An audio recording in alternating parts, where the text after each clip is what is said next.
Om Sahana Vavatu Sahana Bhunaktu Sahaviryam Karavavahai Tejasvinavadi Tamastu Mabit Vishavahai. Om Shanti Shanti Shanti.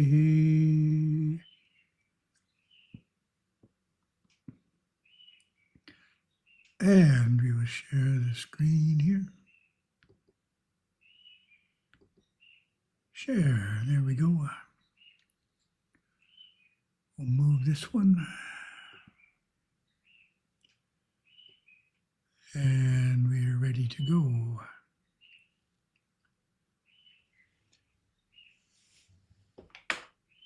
Except I'm not wearing my glasses. Easier to read when you have your glasses on. Much better. January 25th. First topic, Yoga Sutras, just a little bit this time. Not overwhelming.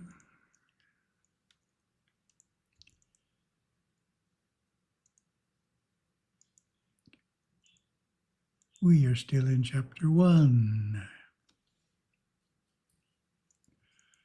Verse 17.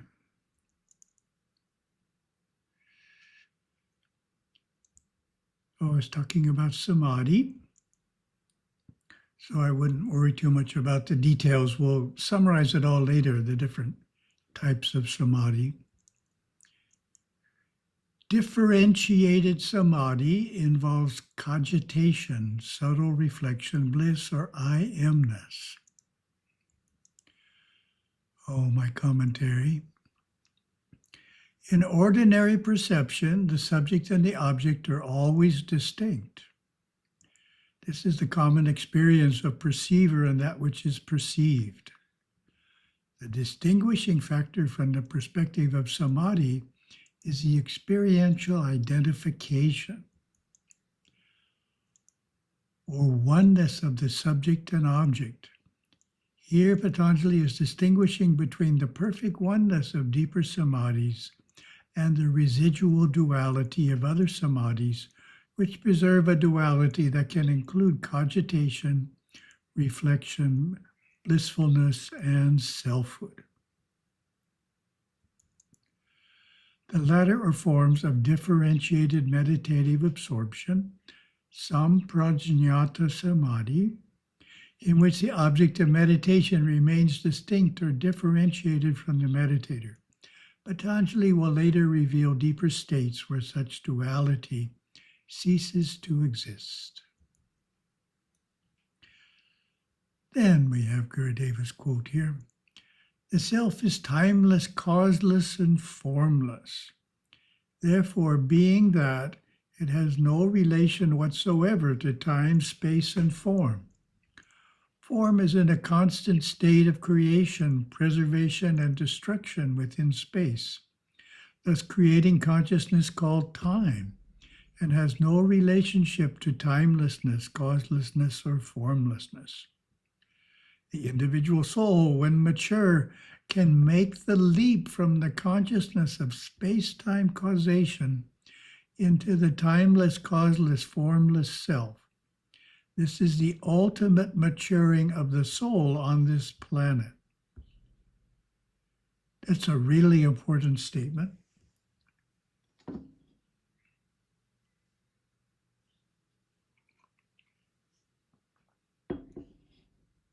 So what's it saying? It's saying, if you say it backwards, an individual soul, when not mature, cannot make the leap from the consciousness of space-time causation into the timeless, causeless, formless self. So that's most people. The soul's not mature enough. When the soul is mature enough, then it can do that. And Gurudeva calls that the ultimate maturing of the soul on this planet. Sounds like we have other maturing in store on other planets. Gurudeva didn't tell us about. Anyway, ultimate maturing of the soul on this planet is to realize the self as timeless, causeless, and formless. And to do so, the soul needs to be mature. And that's the whole purpose of Hindu practices, is to mature the soul.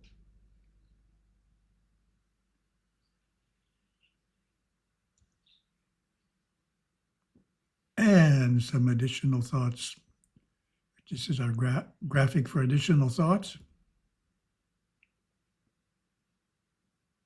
So I kind of already told you what this says, but I'll tell you the story anyway. We were on a plane just a couple of months ago. We went to a Kumbhabhishekam in California. And on the way back to my seat, from the bathroom, I was passing the stewardess who was eating with chopsticks, Westerner. She was really doing well with her chopsticks, so I complimented her on her chopstick technique. And she asked me in return, "What religion were you?" I said, "Hindu." And she said, "Did it have anything to do with Jesus?" And I said, "No." She said, "What is it?" And I said, "Hinduism is maturing the soul." It just popped out. I was just walking back and forth, but it shows how important it is. This verse is showing how important that idea is, maturing the soul. We're not trying to just believe something. I believe in Parashiva. Therefore, when I die, I will experience Parashiva. No, we're maturing the soul through sadhana. So maturing the soul, it's like we can imagine building muscle through calisthenics. Something tangible is happening, but this is happening to the soul, not to the body. So all that on the first verse. Verse 18. The other, meaning the other samadhi, is preceded by the practice of focusing on cessation and leaves only samskaras.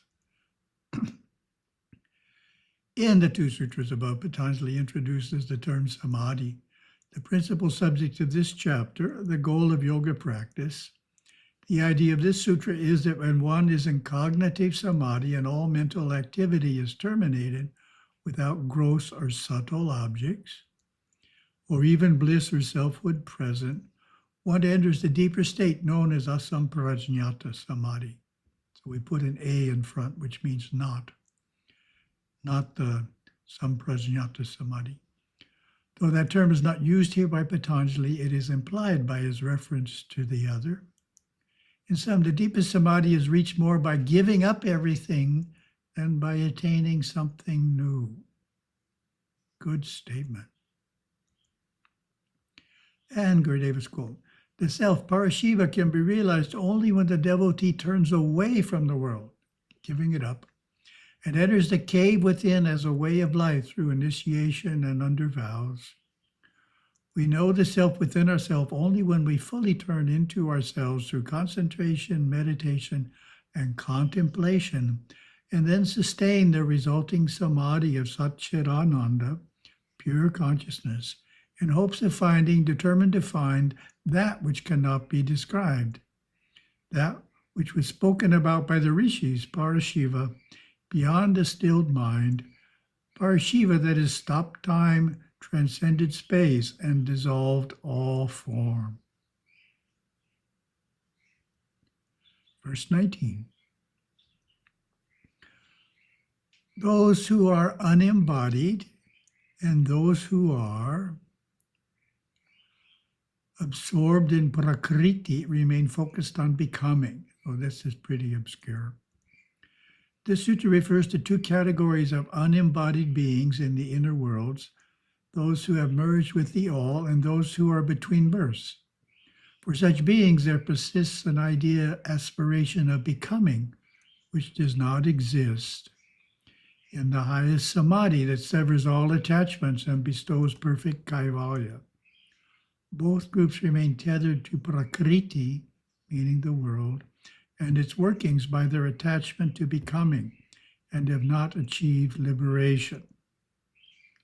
They still want to become something more than they are. Sage Vyasa explains the two categories of being referred to in this sutra. Videhas, disembodied beings, are those who, through intense yogic practice, have shed their physical body but continue to exist in a subtle form. Despite this advanced state, they remain focused on bhava, becoming or existence, due to residual impressions, samskaras, that bind them to the cycle of rebirth. Similarly, prakriti layas, those absorbed in prakriti, have merged deeply into the subtle layers of prakriti through advanced samadhi. And Gurudeva's quote, in the inner worlds, one who has transcended the need for a physical birth is there like he is here. He has a 24-hour consciousness. He does not have to eat unless he wants to, and he doesn't have to sleep, so he has a total continuity of consciousness. That's the final way of solving the problem of not being able to sleep. You don't have to. So he has a total continuity of consciousness. He has parashiva at will and is all pervasive all of the time. That's certainly nice. He does have duties. He does relate to brother souls in the same stratum.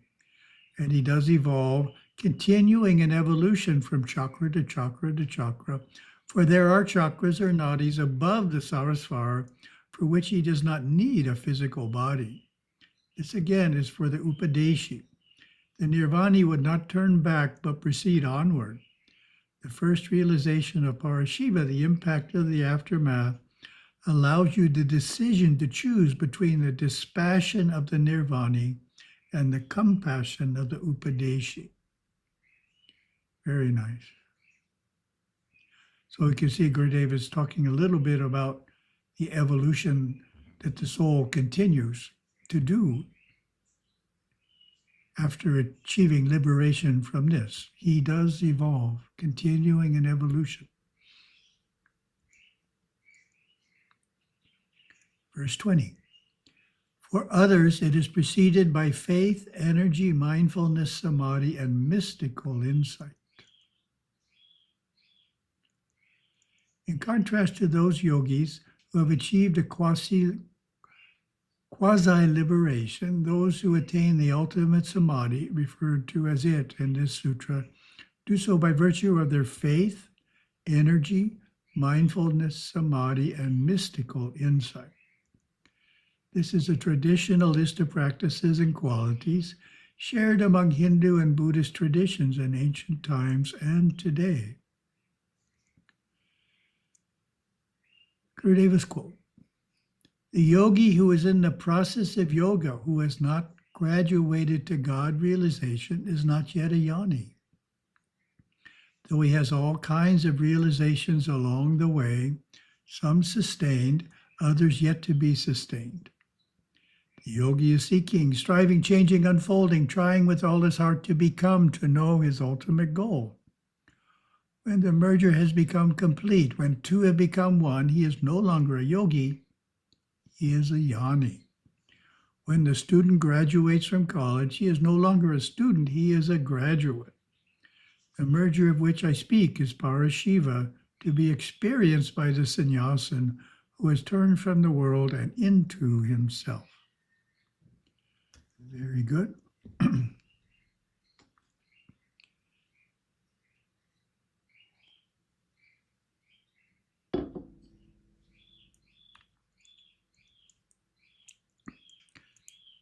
Next topic, Pastor Shiva. Lesson 17.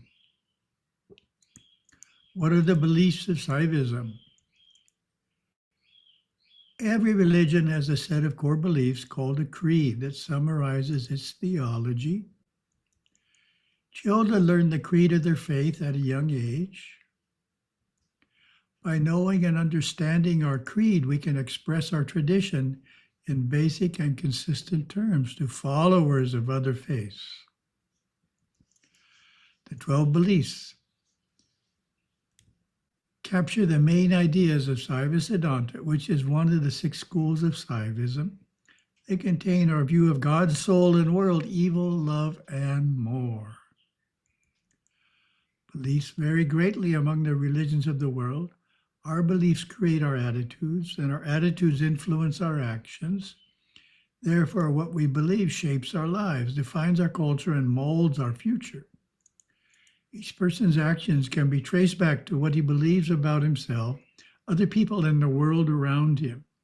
If those beliefs are correct, his actions will be helpful to others.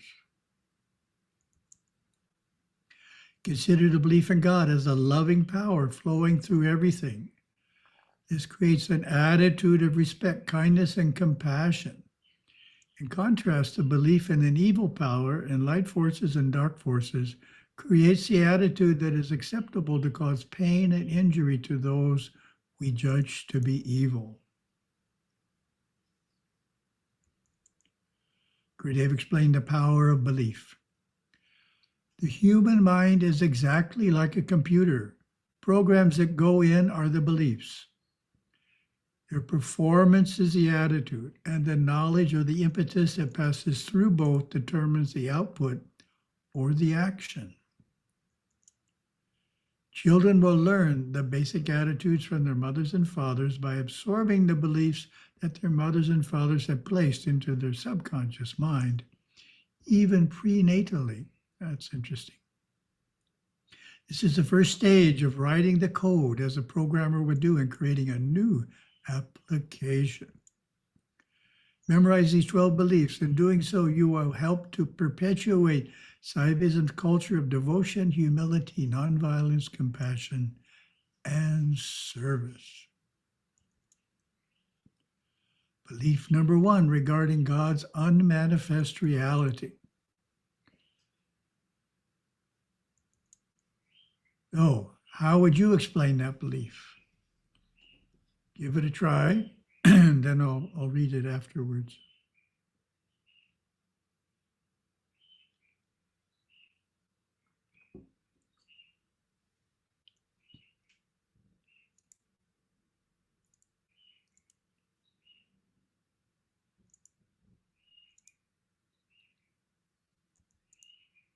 Shiva's followers all believe that Lord Shiva is God, who is absolute being. Parashiva transcends time, form, and space. The yogi silently exclaims, "It is not this, it is not that." Yea, such an inscrutable God is God Shiva. So that's what we were talking about. Gurudeva was talking about in his quotes. Parashiva transcends time, form, and space. Belief number 2, regarding God's manifest nature of all-pervading love. How would you explain that belief?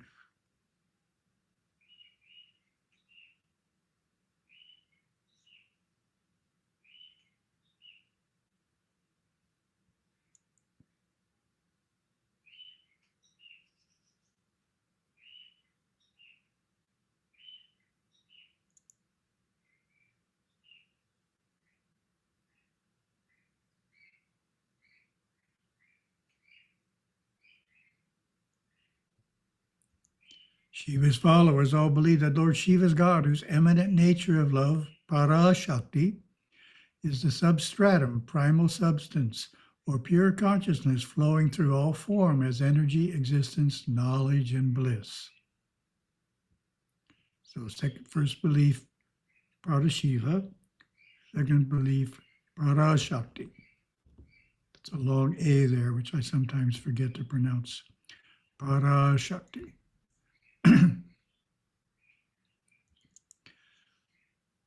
Belief number 3, regarding God as personal Lord and Creator of all. How would you explain that belief?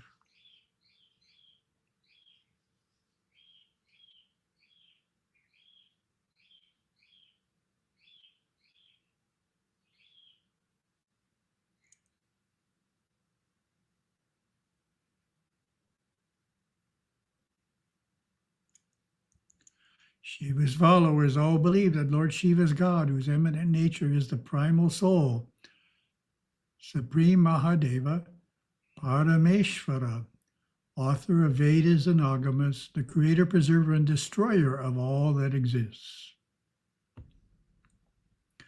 So that's Ishvara plus Parama. Parama Ishvara becomes Parameshvara. So Ishvara in the Yoga Sutras in our creed is Parameshvara. Same thing. Belief number 4 regarding Ganesha, the elephant-faced deity. How would you explain that belief?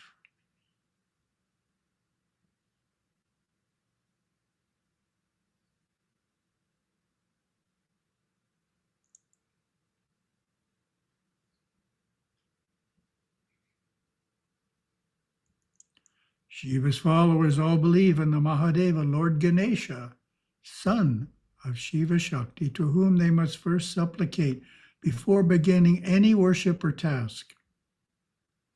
His rule is compassionate, his law is just. Justice is his mind.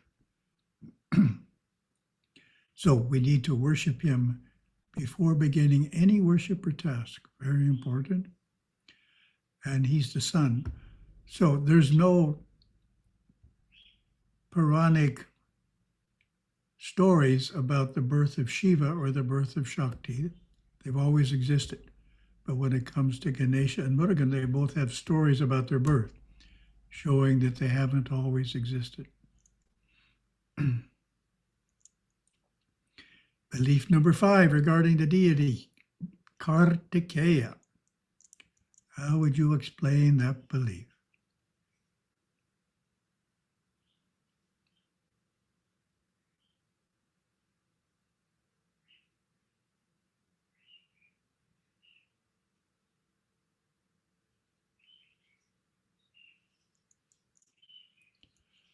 Shiva's followers all believe in the Mahadeva Kartikeya, son of Siva Shakti, whose veil of grace dissolves the bondages of ignorance.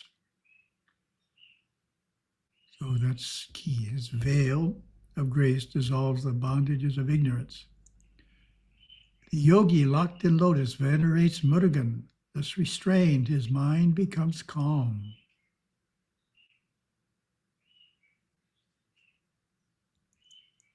Belief number 6 regarding the soul's creation and its identity with God. How would you explain that belief?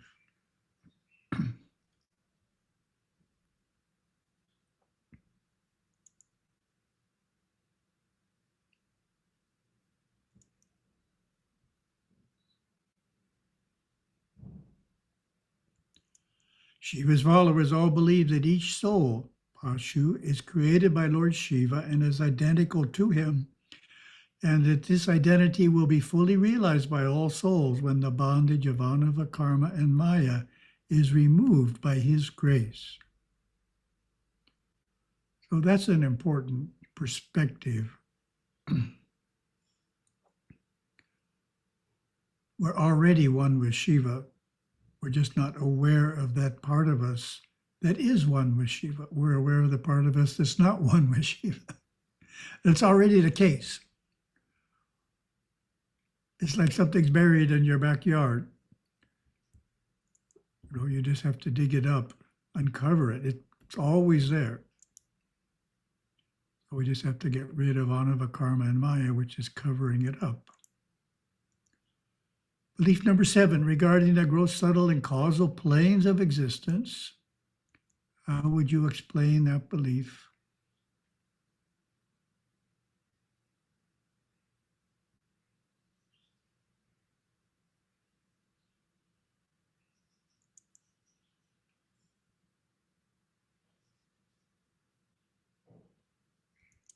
Shiva's followers all believe in 3 worlds: the gross plane, where souls take on physical bodies; the subtle plane, where souls take on astral bodies; and the causal plane, where souls exist in their self-effulgent form. Belief number 8 regarding karma, samsara, and liberation from rebirth. So 3 items: karma, samsara, liberation from rebirth, which is moksha. How would you explain that belief?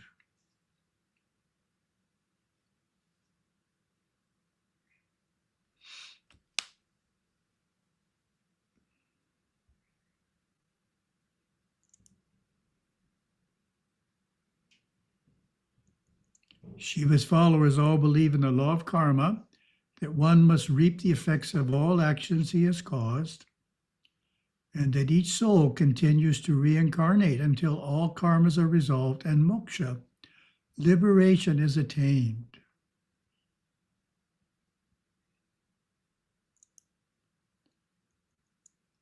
Belief number 9 regarding the 4 margas, stages of inner progress.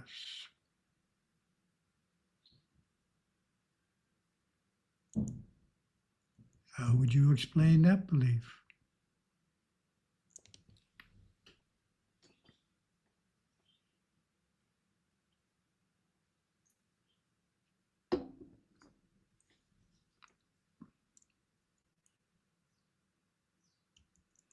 Shiva's followers all believe that the performance of charya, virtuous living, kriya, temple worship, and yoga leading to parashiva through the grace of the living Satguru is absolutely necessary to bring forth jnana, wisdom.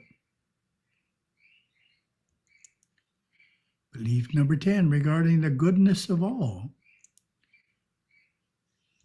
How would you explain that belief?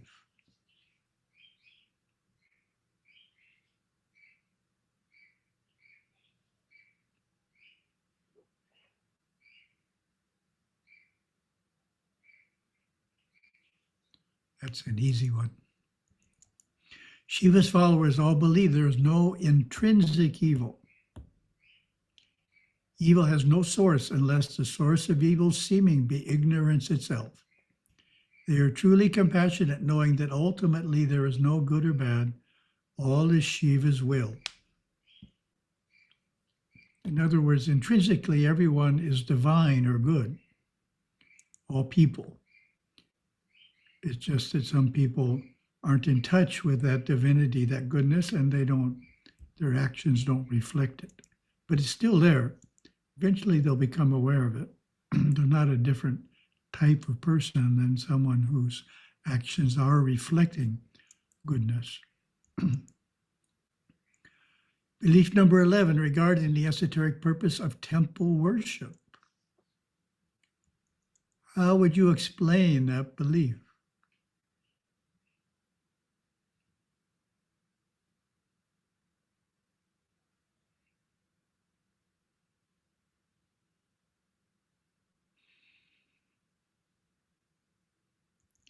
Shiva's followers all believe that religion is the harmonious working together of the 3 worlds, and that this harmony can be created through temple worship, wherein the beings of all 3 worlds can communicate.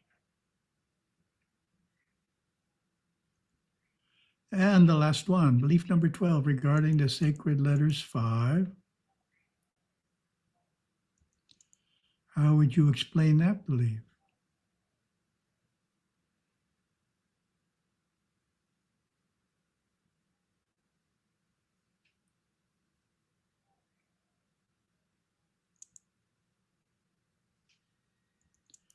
Shiva's followers all believe in the Panchakshara mantra, the 5 sacred syllables Namah Shivaya, as Saivism's foremost and essential mantra. The secret of Namah Shivaya is to hear it from the right lips at the right time. Om. And that's where we're stopping today.